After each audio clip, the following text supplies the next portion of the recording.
I don't think we needed 13 games though. I think we pretty much knew that when they made all the trades. Is there any update on Avery? Is he closer to doing contact stuff for you guys? I have no idea, honestly. There probably is an update. I just haven't checked, honestly. So I can't. I have no update. What about Chris Joseph? We saw him sitting down the sideline over there. So he's coming back for the week. Yeah, they don't have a game, and we don't have a lot of players. So we figure any day. The greatest part about buying this or being a part of this team in Maine is it's an hour and a half drive, and they can drive up and practice and go back home. Or I don't know what he calls home, Boston or Maine, but it's been a pretty good thing so far for us. Fab's still up there? No, he's here. He just didn't practice. We have too many bigs. Yeah. So we wanted some of them to be on the floor more. Too many bigs? Is that what you said? Yeah. For practice you do. It's just too many guys. So you need guys to get reps. So Fab would take a rep away from Jason. Did you get any feedback? Yeah. Did you get any feedback from their performances in the first games of the season? Not yet. I don't check much. Mike and I talk a lot, but we don't actually talk about personnel as much as we do about other stuff. Doc, you guys went to Kevin down the stretch a lot in the last two games against Oklahoma City and Orlando. That was by design, I'm guessing? Yeah. I mean, especially if we think he has an advantage. I don't think our eyes are trained yet to look down there. I think you have to train the players' eyes to look in the post off of pick and rolls and off all their actions. I think we're starting to do that. I still think we don't do it enough. We're a ways away. I don't have a lot of complaints offensively. We've been scoring a lot of points, but I do think that is one area.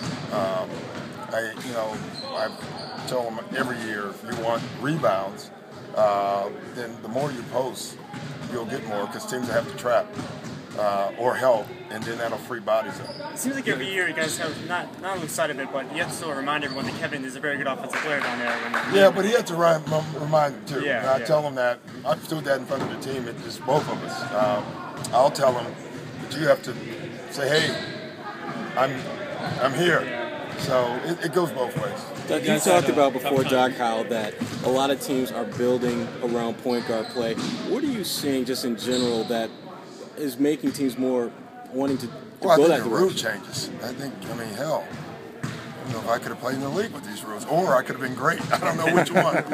You can't touch anybody. You can't touch above the free throw line. We got 2 calls the other night. The guy was just, miscourt. Yeah, I would have loved that offensively. I would have hated it defensively.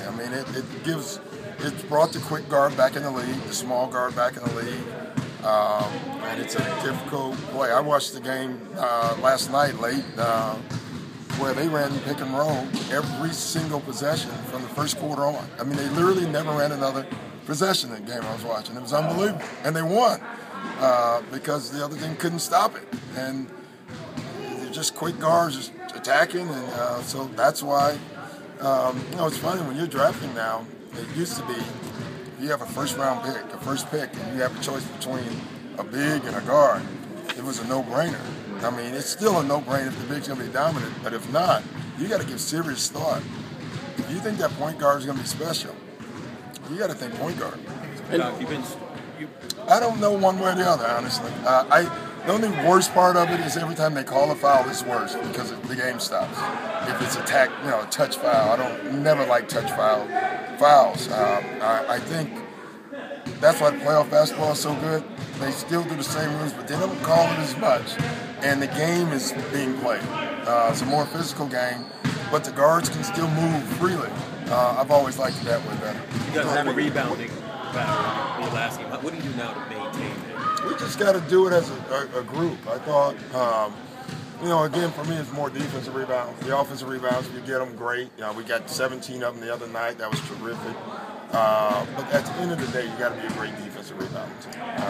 Historically, just go back and look at all the numbers. The defensive rebound teams win. The offensive rebound teams usually are the last place teams because they miss, whatever. But we got to get that first, and then the other part second. What do you do to get well, that? Our defense. Is it hard? Yeah, it is hard, and it's our defense. Our defense. The better our defense is, the better we rebound. There's no tricks to it. If we keep the ball out of the paint, we're a better rebounding team. If we don't have to double team, we're a better rebounding team. we're not scrambling and help, we're a better rebounding team. What do you think that's do well that might cause you a problem? Well, they have size at the guard spot. You don't hear that a lot, but they do. They can post up their one, which they will a lot. They'll post up their two, and they'll post up their three. So it's rare that you have three in that position. All three guys are post guards. And they're all shooters, too. Joe can shoot, and Darren can do anything.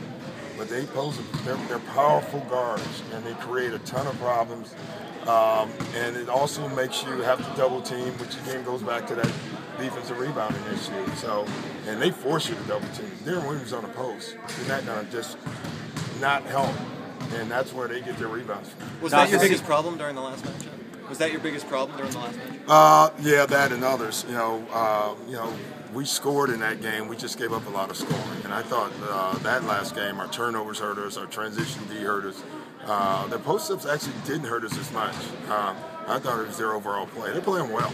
Doc, do you see a difference in Darren this year where he doesn't have to go out there and score 30 for them to win? Well, he has a better team. I think any player, if you put better players with him, he's going to be better. I think he's more relaxed, because part of that is right. He knows he doesn't have to carry the load. The other part is he's around better players. There's less help. Hell, you can throw 4 guys at Darren. You can't do that anymore. They've done a nice job. Is there a tough call